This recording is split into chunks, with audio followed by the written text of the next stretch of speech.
आप देख रहे हैं सैफ न्यूज मालेगांव। दोस्तों, कल रात समाजवादी वर्करों और कांग्रेस के वर्करों में झड़प और तनाजे की खबर मालेगांव शहर में चर्चा का बाइस रही। दोनों तरफ से दो लोग जख्मी हैं और दोनों तरफ से 10 से 12 अफराद पर मुकदमे का इंदराज किया गया है। समाजवादी के वर्करों में इमरान झोपे और औसाफ नामी 2 लोग जख्मी हैं, जिन्हें सिविल हॉस्पिटल के बाद अब फारान हॉस्पिटल में जेर इलाज किया गया है। पुलिस में इस बाबत समाजवादी के मोहम्मद सलीम गड़बड़ ने शिकायत दर्ज कराई कि हम लोग अमन चौक चाय पीकर मक्का मस्जिद नमाज पढ़ने के लिए जा रहे थे कि एजाज बेग, राजू, रियाज बेग उनका भाई, फहीम बेग, गफ्फार बिस्सी, वसीम भतीजा और अल्ताफ बेग और मजीद 5-6 अफराद ने इन लोगों को लकड़ी के डंडों से और पाइप से मारा, बुरी तरह जदकोब किया। इमरान झोपे को सर में शदीद चोट आई है। सलीम गड़बड़ ने शिकायत में इल्जाम लगाया कि इनकी ऑफिस का आईफोन जो 1,75,000 रुपए का था, ये भी कुछ लोगों ने इन लोगों ने छीन लिया है। इस बाबत पुलिस ने कोई मुसद्दका खबर नहीं दी है, मगर मौसूला मीडिया में जो यूट्यूब पर खबरें बताई जा रही है उसमें बताया गया है कि जूनी 109 यानी 307 के तहत एजाज बेग, उनके भाई रियाज बेग, उनके दूसरे चचाजाद भाई अल्ताफ बेग और उनके भतीजे फहीम बेग समेत वसीम भतीजा, गफ्फार बिस्सी और मजीद 6 अफराद पर 307, 311, 190, 191/2, 190 और 115 के तहत मुकदमे का इंदराज किया गया है। इस मामले में एजाज बेग ने भी कल रात शिकायत दर्ज कराई। एजाज बेग की तरफ से रियाज, राजू बेग और वसीम बेग 2 लोग जख्मी हैं और मालेगांव शहर के निजी हॉस्पिटल में जेर इलाज है। एजाज बेग ने शिकायत दर्ज कराई कि इन 10 से 12 अफराद ने आकर इनकी ऑफिस पर इन्हें जदकोब किया और इनके कब्जे से 11,051 रुपए नकद ये लोग ले लिया। एजाज बेग की जानिब से मुंतजिम डिग्नेटी मुस्लिम डांडे, अनीस मिस्त्री, रईस सितारा, मलिक मंजर, सलीम गड़बड़, शकील बाजीगर, अमजद पठान समेत 10 से 12 अफराद पर मुकदमा दर्ज होने की सूझबूझ है, मगर एजाज बेग की शिकायत पर समाजवादी वर्करों पर कौन सी कलम लगी अभी वाज़ेह नहीं हो सकी। मगर समाजवादी की कंप्लेन पर एजाज बेग समेत 12 अफराद पर 307 के तहत मुकदमे का इंदराज किया गया है। मामले की हसासियत को देखते हुए नासिक जिला की district forensic team Ejaz Baig की ऑफिस पर आई हुई है। आप तस्वीर में देख रहे होंगे कि सलीम गड़बड़ और पुलिस ऑफिसरान, आजाद नगर के पीआई और फॉरेंसिक टीम ऑफिस पर तमाम तरीके की जांच कर रही है। मरीजों से भी मिला जा रहा है। आने वाले दिनों में कौन लोग गिरफ्तार होते हैं और ये मामला ओरिजिनल में कौन सा मुकदमा दर्ज होता है, अभी समाजवादी की तरफ से तो 307 है, एजाज बेग की तरफ से क्या दर्ज होता है, ये आने वाले वक्त में पुलिस की मुसद्दका प्रेस नोट के बाद ही मालूम हो सकेगा।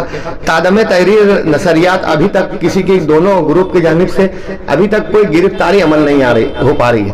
जब पुलिस इंतजामिया से पूछा गया तो इन्होंने कहा कि फॉरेंसिक की टीम आई हुई है, अभी मुकम्मल जांच और पड़ताल के बाद रात में या कल मुसद्दका खबर आवाम तक पहुंचाई जाएगी। झड़प हो गई। पुलिस की जानिब से जब लाठीचार्ज किया गया तो कलवन की आवाम ने भी संगबारी, दगड़ फेंक, पत्थरबाजी की, जिसमें कई पुलिस वाले जख्मी हुए। इस मामले में क्या मुकदमा दर्ज हुआ, कितने लोग गिरफ्तार हुए, इसकी अभी कोई मुसद्दका खबर नहीं आई। जब भी आप खबर ये आएगी आप देखेंगे सैफ न्यूज पर। बहरहाल कलवन में पुलिस और आवाम की झड़प चर्चा का बाइस रही।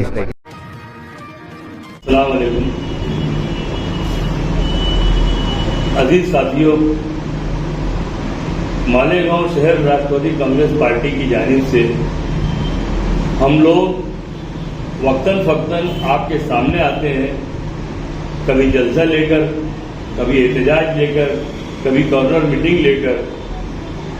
हमारा मकसद मालेगांव शहर में एक नए माहौल को जन्म देना है, जो माहौल मालेगांव शहर के नाम पर धब्बे की तरह लग गया है कि ये फिरका परस्तों का शहर है, फिरका परस्तों की पार्टी है जो यहाँ पर चुनकर आती है। हम चाहते हैं कि मालेगांव शहर राष्ट्रवादी कांग्रेस पार्टी और राष्ट्रवादी लोगों का शहर, सोशलिस्ट लोगों का शहर, जैसा कि हमारे साथी निहाल अहमद साहब के वक्त हुआ करता था। हमारी कोशिश है कि मालेगांव शहर के जो लोग हैं वो जिस तुंदही के साथ में सेकुलरिज्म का साथ देते हैं, मालेगांव शहर में कोई जातिवादी पार्टी कभी चुनकर नहीं आई। लेकिन पिछले 2 इलेक्शन में हमारे मौजूदा आमदार जनाब मुफ्ती मोहम्मद इस्माइल साहब AMIM के सिंबल पर चुनकर आए और जिसका नतीजा, जिसका खमियाजा ये रहा कि मालेगांव शहर को मुख्तलिफ तरीकों से निशाना बनाया जा रहा है, मुख्तलिफ तरीकों से मालेगांव के शहरियान को अजियत पहुंचाई जा रही है।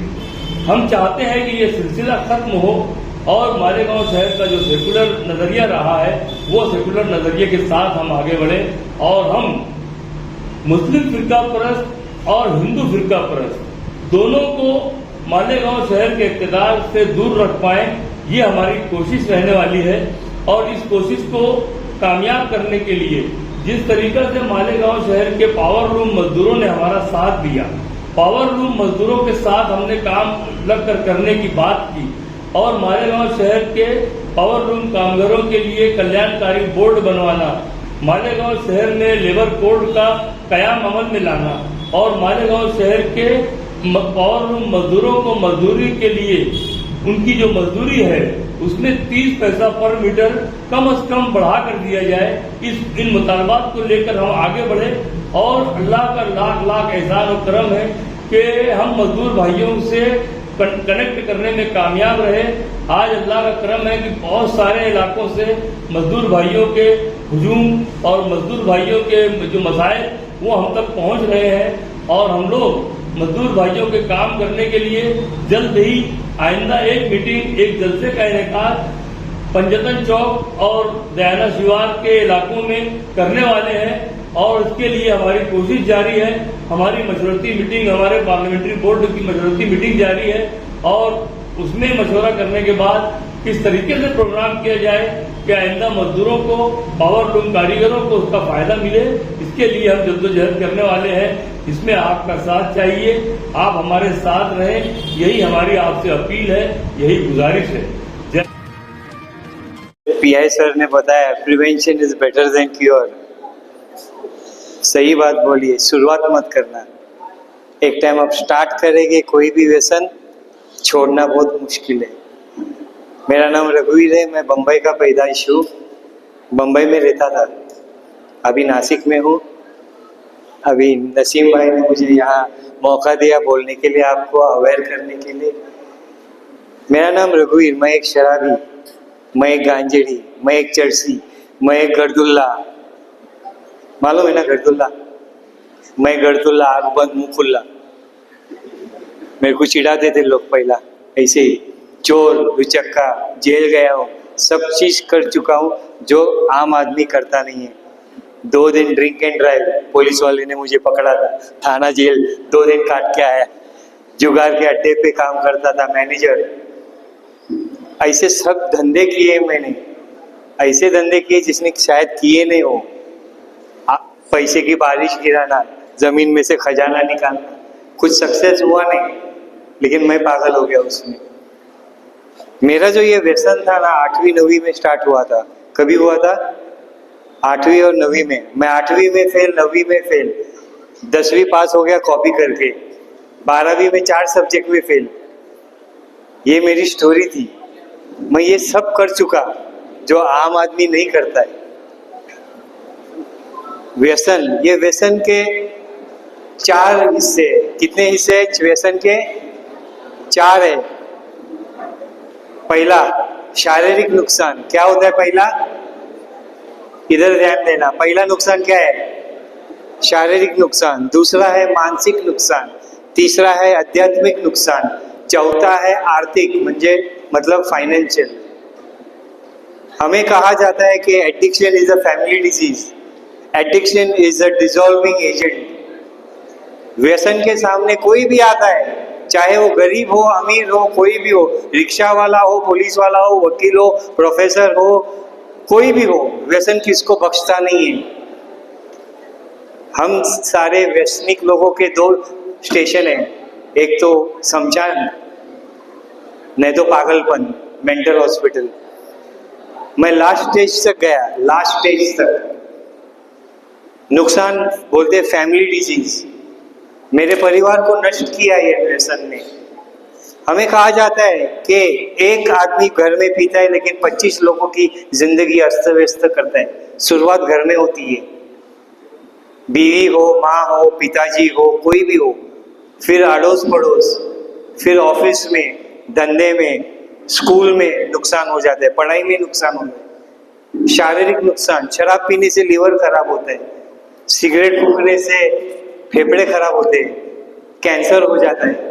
सबको मालूम है, गूगल सर्च मारो आपको सब मालूम पड़ जाएगा कि क्या क्या नुकसान है व्यसन के। व्यसन सिर्फ ये नहीं है चरस, गांजा, दारू या ऐसा कुछ नहीं है। आजकल व्यसन चेंज हो गया है। आज मोबाइल व्यसन है। क्या है व्यसन? मोबाइल है ना सबके पास। मेरी बीवी गुजर गई गए साल में, ये सितंबर में, मेरे को चिढ़ाती थी वो, ये मोबाइल मेरी सौतन है, तो उस मोबाइल के पास ज्यादा देखता है, मेरे पास कम देखता है, ऐसे चिढ़ाती थी। You are not paying attention to me, your attention is always always on the mobile. व्यसन है ये हर प्रकार। इंस्टाग्राम व्यसन है, फेसबुक व्यसन है, व्हाट्सएप व्यसन है। आज पढ़ाई में ध्यान नहीं लगता है। क्यों नहीं लगता है? क्योंकि तुम्हारा ध्यान मोबाइल में है। फॉलोअर कितने मिले, लाइक्स कितने मिले, उसने क्या मैसेज भेजा है, ऐसे ये सब लोग है क्या नहीं? कितने जन मोबाइल पे घुसे रहते हैं? हाथ ऊपर करो ईमानदारी से, है इधर। ये छोड़ो इंस्टा ये सब, बाकी गेम खेलते कितने जन गेम वाले? वाह वाह, वेरी गुड। अगर आपका ध्यान अगर गेम में रहेगा तो पढ़ाई में कम हो जाता है। जिस चीज में आप ध्यान ज्यादा देते हो तो पढ़ाई में से उतना ही ध्यान कम हो जाता है आपका। आजकल स्कूल में, बंबई में काउंसलर रख रहे, हर एक स्कूल में, हर एक कॉलेज में एक काउंसलर है। काहे के लिए? क्योंकि बच्चों की पढ़ाई ग्रेड्स कम होने लग गए।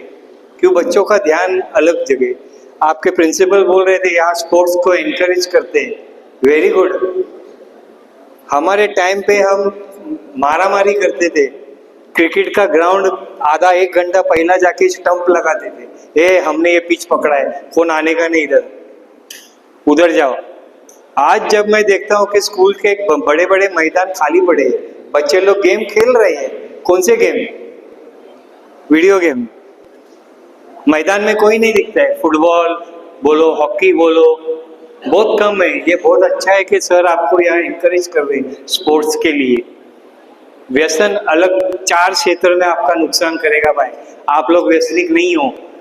हमारा मकसद आपके पास आने के लिए एक ही है कि आपके मोहल्ले में व्यसन है क्या नहीं है? है क्या नहीं है? आप जहाँ रहते हैं वहाँ ड्रग्स कोई लेता है, कोई शराब पीता है, कोई मारामारी करता है। पुलिस स्टेशन में डोमेस्टिक वायलेंस के केसेस बढ़ गए। सब जगह हम देखते हैं, बीवी आती है, मेरा मर्द चोर मुझे मार रहा है, ये कर रहा है, चोरियां कर रहा है, मेरे दागिने बेच दिए, कान के बेच दिए, चोरियां करने लग गया, ये वो। ये सब व्यसन के लिए। व्यसन ऐसी चीज है जो आप स्टार्ट कर सकते हो, बंद नहीं कर सकते। बहुत मुश्किल है भाई। शारीरिक नुकसान, शरीर मार खाता है। शरीर सही है तो ये चलेगा तुम्हारा, पढ़ाई में हो, धंधे में हो, किधर भी हो। अगर आपका शरीर साथ नहीं देगा तो गए आप काम से। मेंटल डिजीज बोलते, ये नहीं चलता है, पागल हो जाता है आदमी।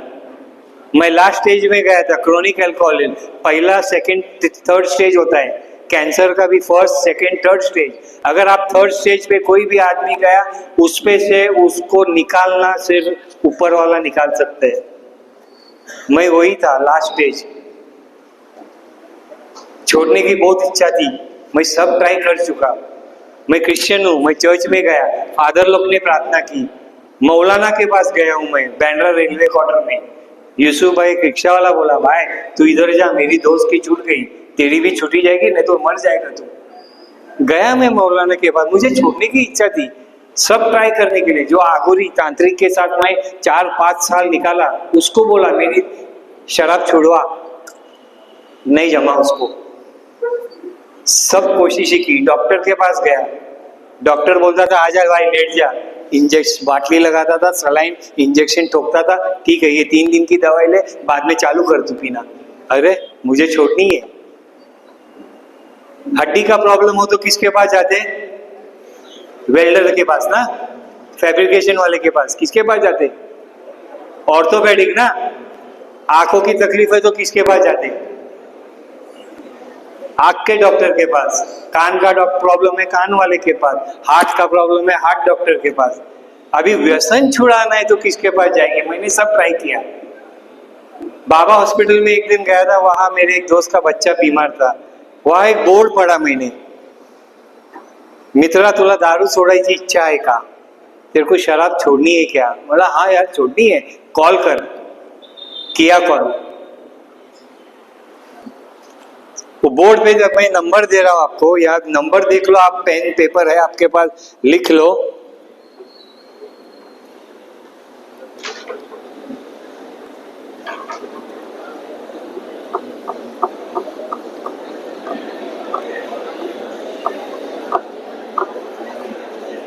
ये नहीं, दूसरा कलर वाला,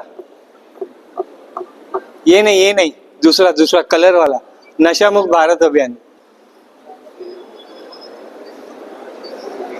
तो मुझे छोड़ने की इच्छा थी। नहीं, नशा मुक्त भारत, उसमें सब नंबर्स है। हाँ, जूम करना, जूम हो सकता है क्या? इसमें सब नंबर दिए। यहाँ जो ऊपर लिखा है अल्कोहलिक एनोनिमस, ये नंबर किसका है? जिसको शराब छोड़नी है, ये ऑल इंडिया हेल्पलाइन है। आई बात समझ में? उसके नीचे जो है नार्कोटिक एनोनिमस का नंबर है, जिसको ड्रग्स की आदत लग गई है वो ये नंबर पे कॉल करे, हम उसकी मदद कर सकते हैं। दूसरा है टबैको हेल्पलाइन है। दूसरा है एल एनॉन फैमिली ग्रुप है। ये फैमिली ग्रुप ऐसा ग्रुप है जिसके घर में पिताजी पीते हैं, लड़का पीता है, शौहर पीता है, कोई भी पीता हो, लड़की पीती है, कोई भी पीती, तो फैमिली ग्रुप वाले लेडीज लोग वहां बताते। हमने क्या किया? दवाई नहीं, कुछ नहीं देते, वहां सिर्फ सुनना है। क्या करना है आपको? सुनना है। हमको बोला था learn to listen, listen to learn. आई बात समझ में? ये हेल्पलाइन नंबर सर के पास से आपके मोबाइल पे ले सकते हैं जब भी कुछ चाहिए। अच्छा, नासिक में, यहाँ मालेगांव में शराब से आपको मदद चाहिए तो दूसरा वाला नंबर है। यहाँ हमारी इनकी मीटिंग चलती है, अल्कोहलिक एनोनिमस की मीटिंग चलती है।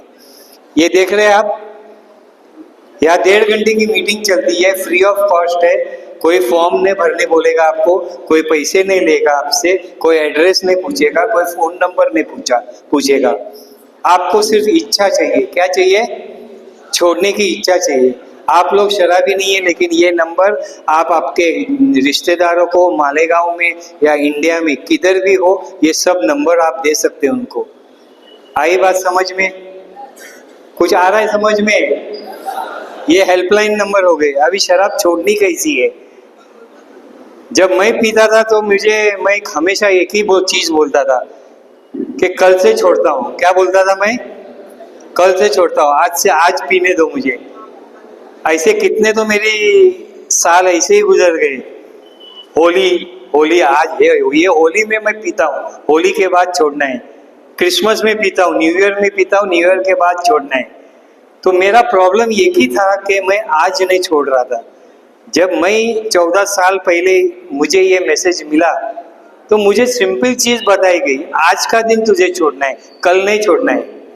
कभी छोड़ना है?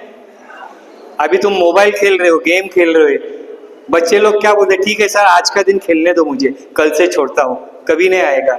Tomorrow never comes. क्या बोलते? टुमारो, कल का सूरज आपने देखा है क्या? मैंने सब ट्राई किया, माँ की कसम, बाप की कसम, भगवान की कसम, खाने की कसम, पानी की कसम, ऐसे कितने कसम खाए मैंने, लेकिन मेरी शराब नहीं छूटी। कभी छोड़ता है? मेरे जैसा शराबी छोड़ता कभी है? जब मेरी फट जाती है। कभी छोड़ता है? चारों खाने चित्त होते हैं। क्या होते हैं? चारों खाने चित्त होने के बाद तभी छोड़ता है, लेकिन तब तक बहुत सारा नुकसान हो जाता है। मियाँ बीवी को देखो, आज महाराष्ट्र में डिवोर्स के रेट 75% है। 75% डिवोर्स क्यों हो रहे? क्योंकि शादी हो गई, बीवी को पता नहीं कि ये आदमी शराबी था, 3 महीने 6 महीने में डिवोर्स हो जाता है। बाद में मालूम पड़ता है कि वो शराबी है, कांजड़ी है, जो कुछ है। ये प्रॉब्लम बढ़ते जा रहे हैं, झूठ बोल रहे सब जन, कोई सच नहीं बताता है। ये शराब की जड़ या कुछ भी अच्छे की जड़ या बुरे की जड़ इधर होती है, किधर होती है? विचारों में। किधर? आप देख रहे हैं सैफ न्यूज मालेगांव।